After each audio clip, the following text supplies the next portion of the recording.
से कुछ बने ना बने, इन 8 दिनों तक टोटल रात्रि में भोजन पानी सब चीज का त्याग रखना।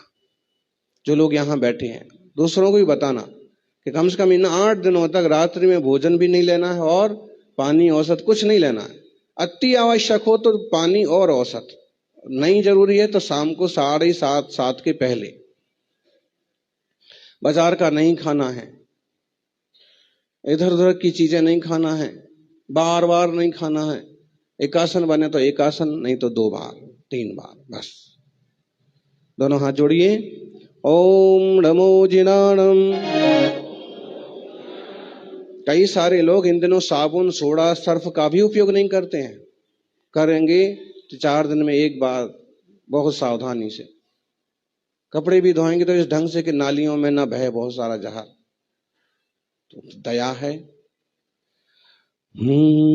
सरब परब में बड़ो अठाई परब है, नंदीश्वर सुर जाए ले वसुधरब है। हमें सकति सोनाही यहाँ करी थापना, पूजो जिन ग्रह प्रतिमा है हित आपना। पूजो जिन ग्रह प्रतिमा है हित आपना।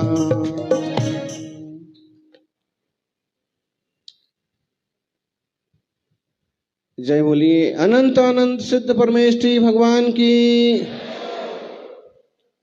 जोर से होना चाहिए। चैतन्य चमत्कारी प्राचीन पार्श्वनाथ भगवान की। वर्तमान जिन शासन नायक वर्तमान महावीर भगवान की।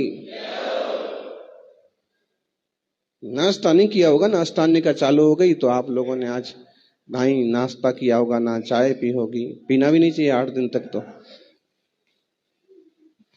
आचार्य श्री आदि सागर जी महाराज की, आचार्य महावीर कीर्ति महाराज की, आचार्य विमल सागर महाराज की, तपस्वी सम्राट गुरुवराचा श्री सन्मति सागर जी महाराज की। बोली परम पूज्य चतुर्थपट्टाधीश्वरी चक्रवर्ती अध्यात्म योगी आचार्य भगवान श्री सुनील सागर जी गुरुदेव की।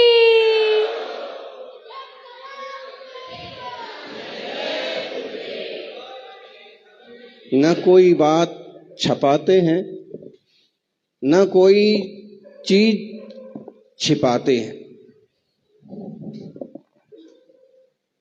न कोई बात छपाते हैं, न कोई चीज छिपाते हैं। दिगंबर मुनिराज तो अंतर्मुख होकर के हमेशा अपनी चर्या निभाते हैं, हमेशा अपने मोक्ष मार्ग पर बढ़ते जाते हैं और इसी में आनंद है।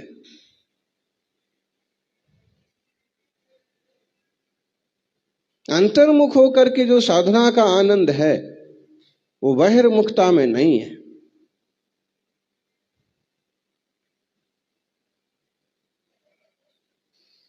भेद विज्ञान पूर्वक स्वरूप को जान करके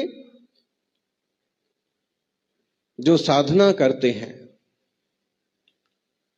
भेद विज्ञान पूर्वक स्वरूप को जान करके जो साधना करते हैं, ज्ञानी वे ही सत्पुरुष एक दिन सिद्ध महल में पांव धरते हैं। मोक्ष महल में कौन पांव रखते हैं? स्वर्ग मोक्ष के अधिकारी कौन बनते हैं? जो देह की परवाह नहीं करते, जो देह की भी परवाह नहीं करते, देव भी उनकी परवाह करते हैं। और ऐसे प्रसंग आप देखिएगा, अभी सुन रहे थे सार गर्भित, जो कि संदेश भी छिपे होते हैं, समझने की जरूरत होती है। हमारे निमित्त से यही बात सामने आ गई कि भक्ति और शक्ति बहुत बड़ी चीज होती है, श्रद्धा और आस्था। और दुनिया के कौन से मंत्रों के पीछे पड़े हो, नमोकार से माना कोई मंत्र नहीं। पता नहीं लोग क्यों भरोसा नहीं करते हैं। कोई बात नहीं, आप 5 माला नहीं जप पाते हो, 10 माला नहीं फेर पाते हो, शांति से जाप करते रहो, मुंह से बोलते रहो, जितने हो जाएंगे उतने हो जाएंगे। लोग भगवान से अनगिनत फायदा चाहते हैं, लोग तीर्थंकरों से, देवताओं से बहुत सारा लाभ चाहते हैं, लेकिन जाप करते हैं गिन गिन करके।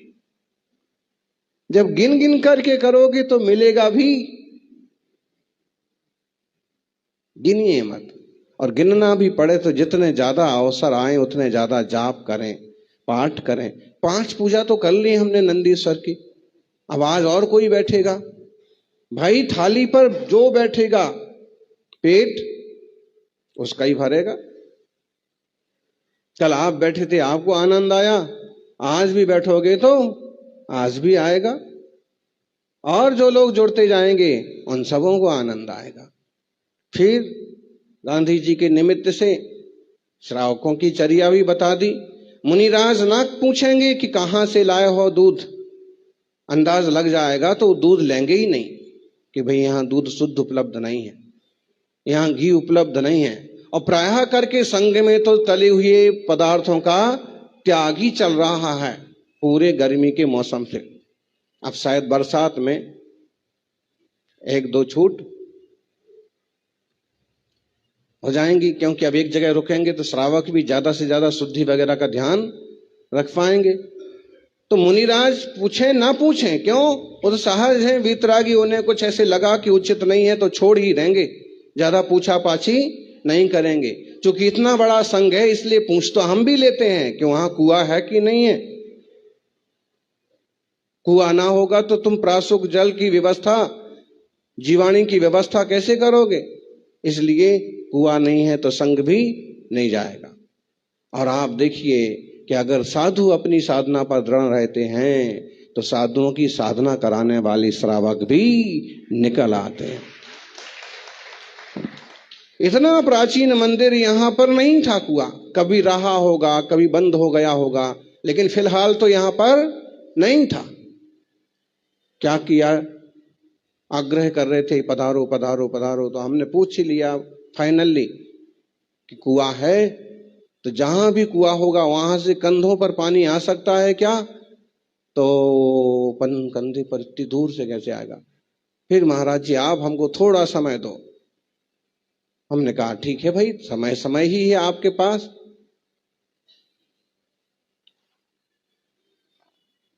आप थोड़ा सा हमें समय दो, 8 दिन का, 15 दिन का, उसके बाद हम सब कर लेंगे। और ये प्रधान जी, इनकी कंपनी कार्यकर्ता, और आज देखिए कि मंदिर प्रांगण में एक छोटा सा आधुनिक कुएं का निर्माण कर लिया। अब कहोगे कि महाराज जी दोष तो आपको लगेगा, आपने दबाव डाला इसलिए जमीन खोदी गई, पानी निकाला गया।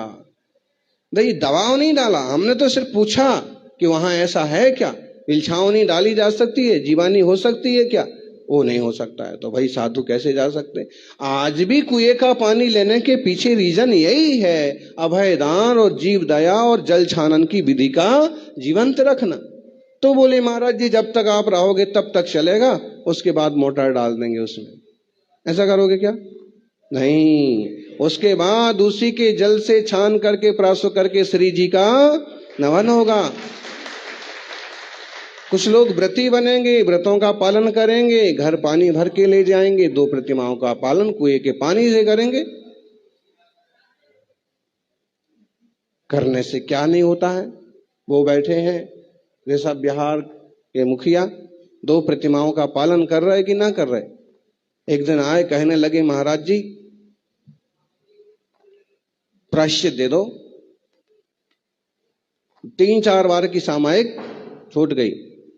अब कोई करता है तो उसको लगता भी है कि कुछ छूट गया है, और कोई नहीं करता है तो गड्ढे भर कीचड़ में पड़ा रहे तो भी उसको नहीं लगता है कि कोई गलती हो रही है। तो हमने कहा भाई क्यों छूट गई? अभी बहुत तैयारियां करना है, सब काम करना है, तो इसमें कभी कभी सामायिक छूट जाती है। हमने कहा कोई बात नहीं, 3 बार की सामायिक छूट गई तो 3 बार सामायिक का समय निकाल के एक बार में ही 3 बार की सामायिक, कि 3 सामायिक और कर लेना।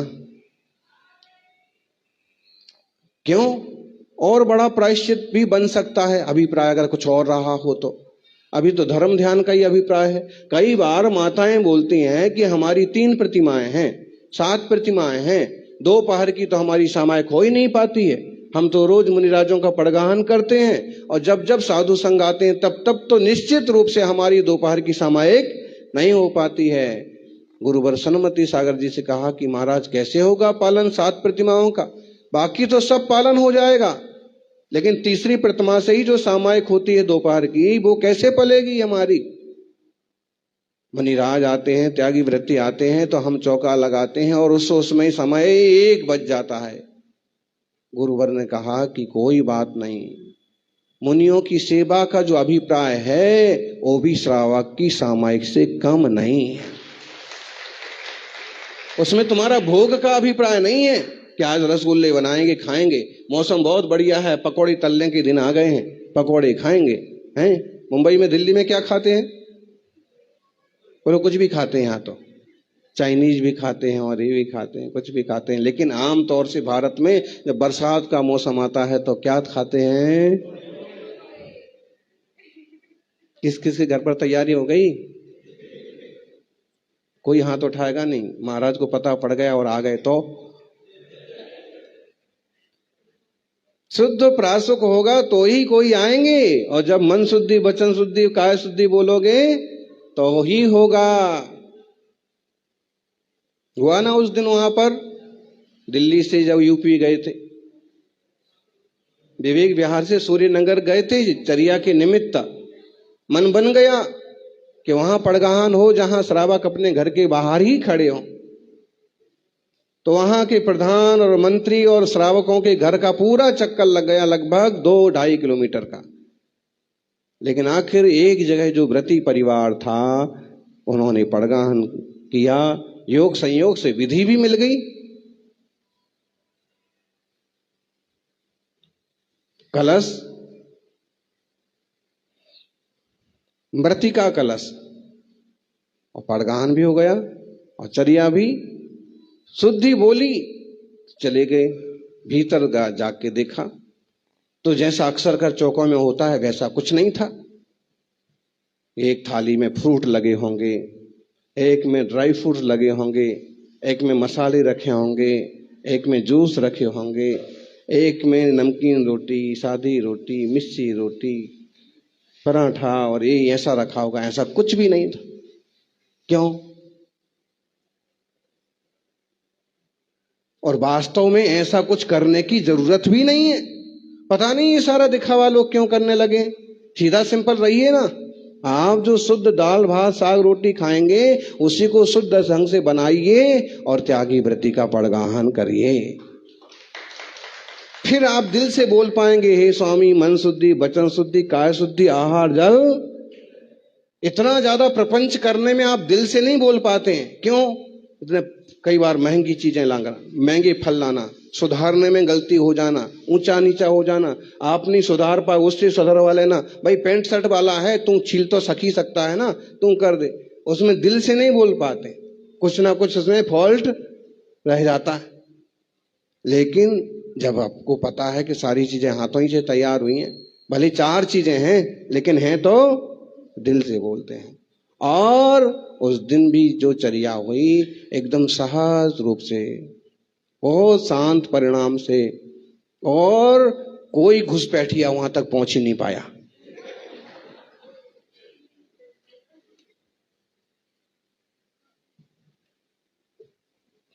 बॉर्डर पर तो घुसपैठिए जल्दी आ जाते हैं, लेकिन दिल्ली तक नहीं पहुंच पाते, यूपी तक कोई पहुंच ही नहीं पाया। फिर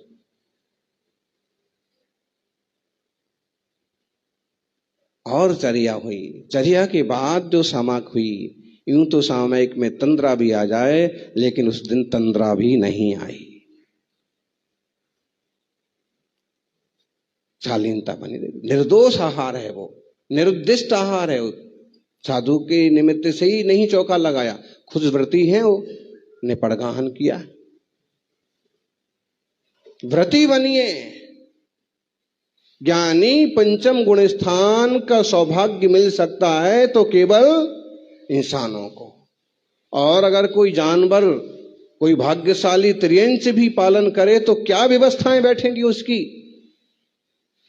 इन वाणी तो कहती है कि 5वां गुण स्थान मनुष्य त्रियंच को है, लेकिन कैसे संभव होगा, कितना पुरुषार्थ लगे होगा। हमारा तो सौभाग्य है कि हमें जानकारी है, समझ है, माहौल है। घर घर में व्रती होना चाहिए।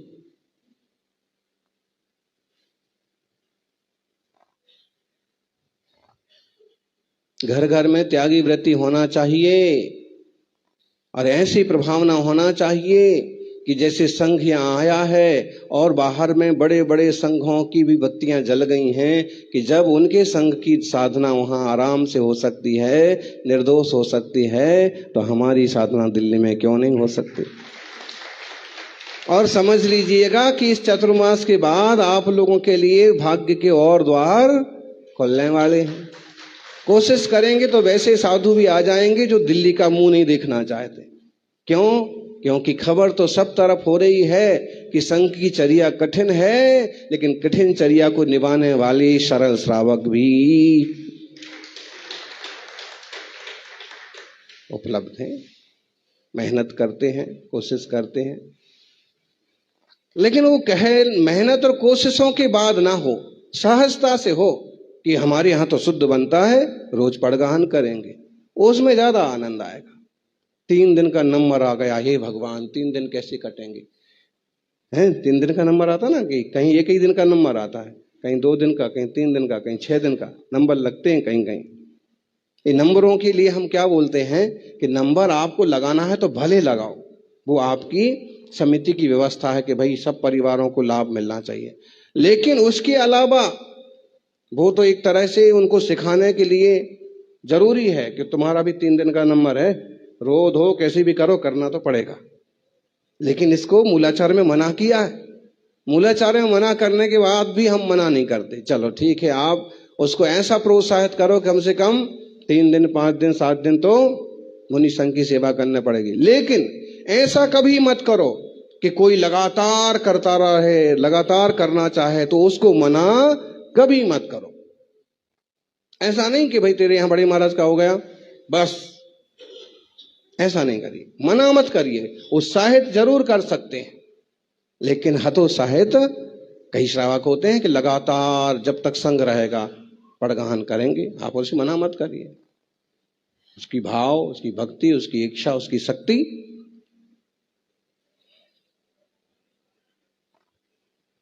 ऐसा ही जिन मार्ग है कि इसमें मुनियों की साधना भी ऐसी है और इसमें श्रावक भी। इस कलिकाल में देखा जाए तो सच्चे मुनियों के दर्शन भी दुर्लभ होते हैं और सच्चे श्रावकों के भी दर्शन दुर्लभ होते हैं। गांधी जी का उदाहरण दिया, ऐसे यहां भी है। कुछ ऐसे परिवार हैं कि वो पूरी कोशिश है, क्या दानम पूजा मुखम की प्रयोगशाला बन जाए हमारा घर। बोलो, दानम पूजा मुखम का अर्थ क्या होता है जी प्रवीण जी? दानम पूजा मुखम की प्रयोगशाला का मतलब क्या हुआ? जहां दान और पूजा की अपने घर को प्रयोगशाला बना दिया है कि पूजा के अवसर आएंगे तो हम पूजा करेंगे, भगवान की नंदीश्वर के दिन आएंगे तो वो आराधना करेंगे। और दानम, जो भी जैसे भी दान होते हैं, मुनिराजों की चर्या होती है, उसे भी हम बिल्कुल प्रयोगशाला बनाया हुआ हमेशा। तो ये अपने साथ जरूर करना। जज साहब, दुनिया का न्याय तो अपन बहुत कर लेते हैं, लेकिन अपनी आत्मा के साथ न्याय नहीं हो पाता। अपनी आत्मा के साथ न्याय धर्म ध्यान से ही हो सकता है। अगर हम किसी तरह के विकल्प करते हैं, राग द्वेष मोह करते हैं, तो किसके साथ अन्याय हो रहा है? अपने साथ अन्याय हो रहा। और जितना हम भक्ति से या आराधना से जुड़ते हैं, किसके साथ न्याय हो रहा है? अपने साथ। हमने अपने आप को इतना सुकून दिया, घंटे भर 2 घंटे यहां बैठे, 1 घंटे तो प्रवचन में हम जाएंगे ही जाएंगे, ये संकल्प रहा। क्या होगा इस घंटे में? उतना आपने अपने आप को सुकून दिया, शांति रख भाई, शांति से बैठ, इतने में क्लेश से बच गए। ऐसा वीतरागी परमात्मा का मार्ग है। विभासते यत्र मरीचिमाली न विद्यमाने भुवनावभासी स्वात्मस्थितम बोधमय प्रकाशम दम देवमाप्तम शरणम प्रपद्ये। क्या कह रहे हैं आचार्य देव अमित गति? 19 नंबर का श्लोक है। विभासते यत्र मरीचि माली।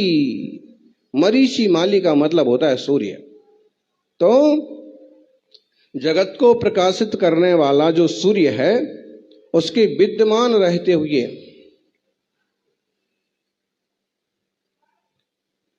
आपके विद्यमान रहते हुए जगत को प्रकाशित करने वाला सूर्य भी कुछ नहीं कर पाता, शोभा नहीं देता। किनके रहते हुए? जिन वाणी के ज्ञान के रहते हुए सूरज का प्रकाश भी, भगवान अरहंत के रहते हुए सूरज का प्रकाश भी अवभाषित नहीं होता, शोभा नहीं देता। भुवनावभासी, जगत प्रकाशक, जिन जिनेन्द्र भगवान के रहते हुए मरीचि माली सूर्य न विभासते, सुशोभित नहीं होता। और कैसे हैं वो? स्वात्मस्थितम, निज आत्मा में स्थित हैं। बोधमय प्रकाशम, ज्ञानमय ही जिनका प्रकाश है। तम देव माप्तम शरणम प्रपद्ये, ओ देवों के देव मुझे शरण प्रदान करें। किसकी शरण चाहते हो जी? जिनेन्द्र भगवान की शरण। किन की शरण में जाना है? डॉक्टर की शरण में। डॉक्टर खुद ही परेशान हो जाते हैं। अभी हाल 41 साल के एक अहमदाबाद के डॉक्टर, शायद हैं गौरव मेहता, शायद जैन ही रहा होगा, लेकिन दिल के डॉक्टर, बोले 1000 से ज्यादा ऑपरेशन किए, 1600 ऑपरेशन किए हार्ट के, और खुद भी हार्ट के प्रॉब्लम से। बोलिए, यही नश्वरता है। चूंकि अपना कर्तव्य के तौर पर डॉक्टर अपना काम कर रहे हैं, वकील अपना काम कर रहे हैं, जज साहब अपना काम कर रहे हैं, सभी लोग अपनी जिम्मेदारी निभा रहे हैं, लेकिन वास्तव में देखा जाए और सच्ची तरह से बात करें तो कोई किसी के लिए शरण नहीं है। जब घटना घटती है तो कब पुलिस खड़ी रह जाए और घटना घट जाए। ऐसे में चूंकि व्यवहारिकता अपनी जगह ठीक है, लेकिन इस बात को समझ लेना भी जरूरी है कि शरणभूत है तो केवल अरहंत परमात्मा या निज भगवान आत्मा। अपने में चुप, अपने में शांत रहो। हमें कोई देखने वाला नहीं है, बोले हमें कोई पूछने वाला नहीं है। उन्हें अगर बुखार आ जाए तो उन्हें तो 4 लोग पूछ लेते हैं, और हमें बुखार आ जाए तो हमें कोई नहीं पूछता है। उन्हें अगर अंतराय हो जाए तो देखो 10 जने पूछते हैं, भाई आपका कैसे हुआ। हमें हो जाए तो कोई पूछता नहीं है। उनके यहाँ कोई घटना घट जाए तो 10 जने बैठने आ जाते, पूछने आ जाते हैं। हमारे लिए कोई, अगर कभी ऐसा माहौल भी बन जाए तो भी हताश होने की जरूरत नहीं है। हम अपने आप में गुप्त हो जाएं कि मैं खुद चैतन्यमय ज्ञान घन आत्मा हूं। किसी के पूछने ना पूछने से मेरा कुछ कम ज्यादा होने वाला नहीं। चूंकि व्यवहारिक दृष्टिकोण हमारा ऐसा साफ सुथरा होना चाहिए कि हम भी किसी से पूछें और कोई हमें भी पूछे, व्यवहारिक बात है। लेकिन अगर कुछ बात बराबर नहीं बनती तो भी अशांत होने की जरूरत नहीं है। तुम ही अपने आप को पूछ लो, तुम्हारे परिणाम कैसे हैं? शांत है, ठीक है। अशांत है, उत्तर आए तो ठीक नहीं है। फिर ऐसे स्वात्म स्थित हैं, बोधमय प्रकाशम। बोधमय हैं, ऐसे देवाधिदेव मुझे शरण प्रदान करें। बोधमय प्रकाश है सिद्ध भगवंतों का। अरहंतों का तो फिर भी आकार होता है, उनकी परमौदारिक शरीर की मुद्रा होती है, लेकिन सिद्धों का, एक दिन एक सज्जन पूछने लगे भगवान का रंग कैसा होता है, सिद्ध परमेष्ठी का रंग कैसा होता है। भाई तीर्थंकर का रंग तो एक बार बता भी दिया जाए, 2 गोरे 2 सांवरे, 2 हरिया 2 लाल, 16 तीर्थंक। बोलो बोलो, आप सब लोगों को एक दोहा भी नहीं आता है।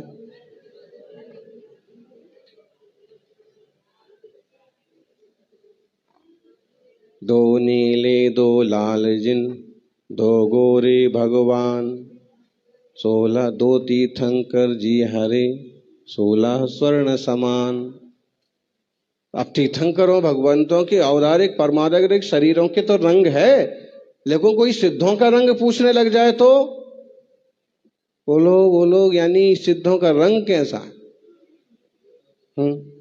अगर सिद्धों का बोले कोई रंग हो और मैं सिद्ध हूं तो मैं सांवला वाला सिद्ध नहीं होना चाहता, गोरा वाला सिद्ध होना चाहता। लेकिन वहां नाम कर्म की ही सत्ता नहीं है, तो सांवले और गोरे की बात नहीं है। अरे गोरों को तो हमने 1947 में ही भगा दिया था, अब तो बस अपन सांवले सांवले बचे हुए हैं। और अगर अपने आप को कोई गोरा समझता है तो उसको भी भगाओ, तुम कैसे रह गए। लेकिन ज्ञानी की गोरा हो कि सांवला हो, ये सिर्फ नाम कर्म का होता है, वर्ण है। और वर्णों को लेकर के जो लोग इतनी बेवकूफी करते हैं, उन्हें आत्मा का तो ज्ञान है ही नहीं। देखा जाए तो पुद्गल का भी ज्ञान नहीं है, इस शरीरों के रंग हैं। तो शरीर है ही नहीं जब सिद्ध भगवंतों के। गोरे लोगों को बहुत बुरी लग गई होगी हमारी बात कि महाराज बोले सारे गोरे लोगों को वापस भगाओ। आप अपने आप को गोरा समझते क्यों? आप तो अरस मरूप मगंधम अब्बतम जेणा गुण मसद्धम, कुंद कुंद स्वामी के चरणों का आश्रय लेकर के आप अपने आप को अरूप समझ लो। क्या समझ लो? अरूप समझो कि मेरा कोई रूप नहीं है, मुझ में कोई रस नहीं है, मुझ में कोई गंध नहीं है। आत्मा तो कैसा है कि वो छे आत्मा निर्मल छे, अरूप छे, अरस छे, अगंध छे, अव्यक्त छे। यानी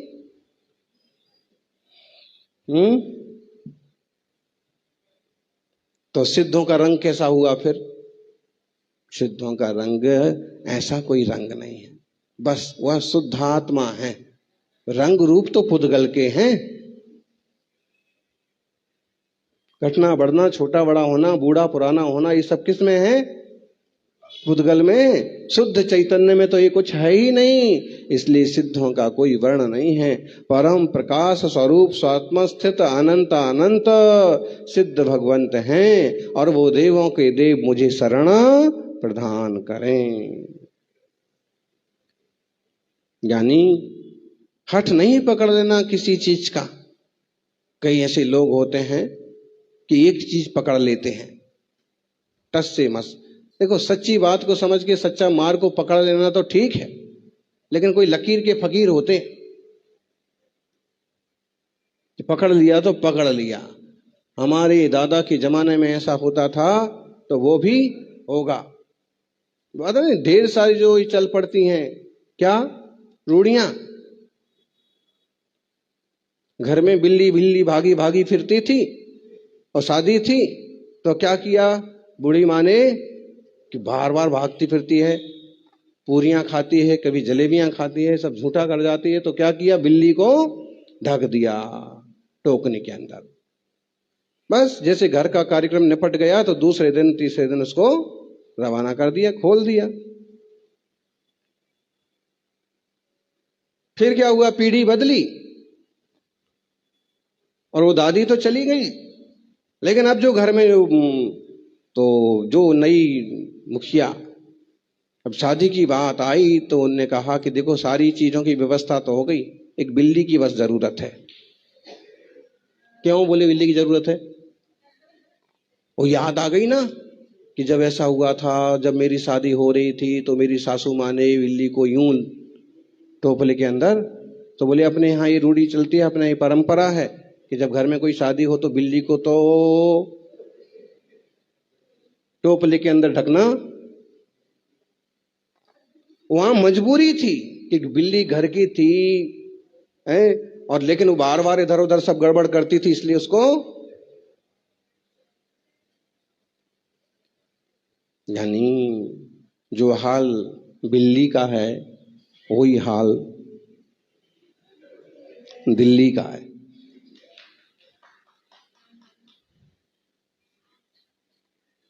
बस एक बिल्ली का प्रबंध होना चाहिए। लोगों ने कहा कि काहे के लिए बिल्ली चाहिए?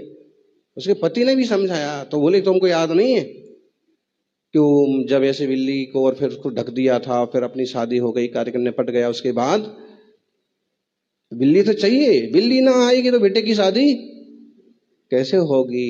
बिल्ली की व्यवस्था करो। पूरी दिल्ली घूम ली लेकिन बिल्ली, हाँ, नगर निगम ने सारी बिल्लियां कुत्ते पकड़वा करके तो बॉर्डर के बाहर भेज दिए। जो भी है, पर्यायों की पराधीनता भी समझना कभी। वो त्रियंच प्राणी उस स्थान को छोड़ना नहीं चाहता है, लेकिन सरकारी मिशनरीज जो होती है, कार्यक्रम होते हैं, जबरदस्ती पकड़ करके उनके साथ वैसा भी व्यवहार करते हैं।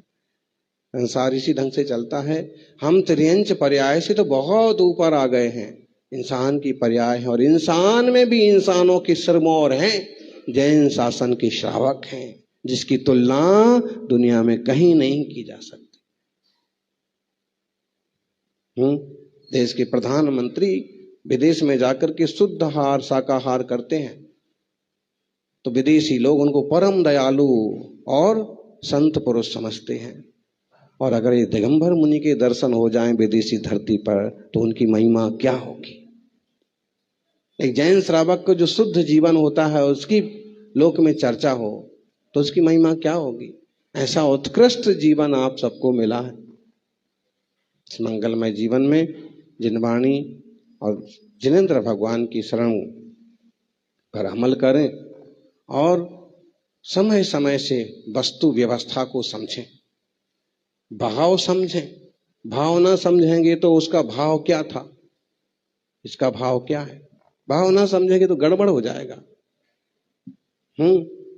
परसों हमने एक प्रसंग सुनाया था अपनी कक्षा में कि बाजार से माल टाल लेकर के सब लोग अपने अपने घर वापस जा रहे थे, दुकानें खत्म हो गई, बाजार खत्म हो गया, गाड़ी पूरी भर गई। तब एक इंसान आया, उसने कहा कि मेरे को गांव चलना है। गाड़ी वाले ने कहा, बैलगाड़ी वाले ने कहा कि भाई गाड़ी पूरी भर गई है, जगह नहीं है। उसने कहा लेकिन मुझे तो गांव चलना है, काका जी मुझे तो लेके चलना। जब इस तरह का गांव वाले लोग होते हैं, वो परिचय के होते हैं तो मना नहीं करवाते कि कोई बात नहीं, पूरा भर गया है, बांध दिया है, बैठने की जगह तो बस मैं बैलों के पास आगे बैठ जाऊंगा। अब तेरे को बैठना है तो सबसे ऊपर बैलगाड़ी किस किसने देखी, भरी हुई बैलगाड़ी किस किसने देखी? बैलगाड़ी नहीं देखी, सबने देखी। तो पूरी भर जाए तो कैसा उस पर ऊपर लग जाता है, तो उस जैसे तैसे उसको चढ़ा दिया, चढ़ जा, कोई बात नहीं, 4 किलोमीटर का रास्ता निकल जाएगा। यहां से कितनी दूर जाना है, बस छोटा बाजार से ऋषभ विहार, बैठ जा। लेकिन ध्यान रखना, नाड़ा पकड़ के बैठना। हाँ, क्योंकि अगर कहीं ऊंचा नीचा आया तो गड़बड़ हो जाएगा। नाड़ा पकड़ के बैठना, तो नाड़ा पकड़ के बैठ गया, पाजामा पहने हुए था। और गाड़ी जैसे चली तो बैलगाड़ी चली तो थोड़ी देर तो ठीक चला, लेकिन ऐसे एक गड्ढा आया और थोड़ी गाड़ी झुकी तो लुढ़क करके वो नीचे आ गया। जी खा उसने, काका जी मैं तो गिर गया, मेरे को लग गई, चोट लग गई। काका जी ने गाड़ी रोकी, बैलगाड़ी तो बैलगाड़ी होती है, रुकने में कितनी देर लगती है। उतर के पीछे देखा तो कहा कि क्या हुआ, गिर गया, मुझे चोट लग गई। मैंने तुझे कहा था ना नाड़ा पकड़ के बैठना, तो उसने कहा नाड़ा तो मैं अभी भी पकड़े हुई हूं, मैंने नाड़ा कहां छोड़ा है? वो पजामे का नाड़ा, उसने कहा एक झापड़ लगाया, अभी बेवकूफ, पजामे का नाड़ा नहीं पकड़ना था, गाड़ी का नाड़ा जो रस्सी बांधी गई है वो गाड़ी का नाड़ा पकड़ना था। और अगर तू गाड़ी का नाड़ा रस्सी पकड़ के रखता तो नीचे गलती। बोले नाड़ा तो मैंने पकड़ा है, बस नाड़ा कौन सा पकड़ना है, ये भाव समझना भी जरूरी है। तो ऐसा विवेक से प्रवृत्ति हो, जीवन मंगलमय बनेगा। जय बोलिए अष्टांगिका महापर्व की। नंदीश्वरस्थ सकल जिनालय जिन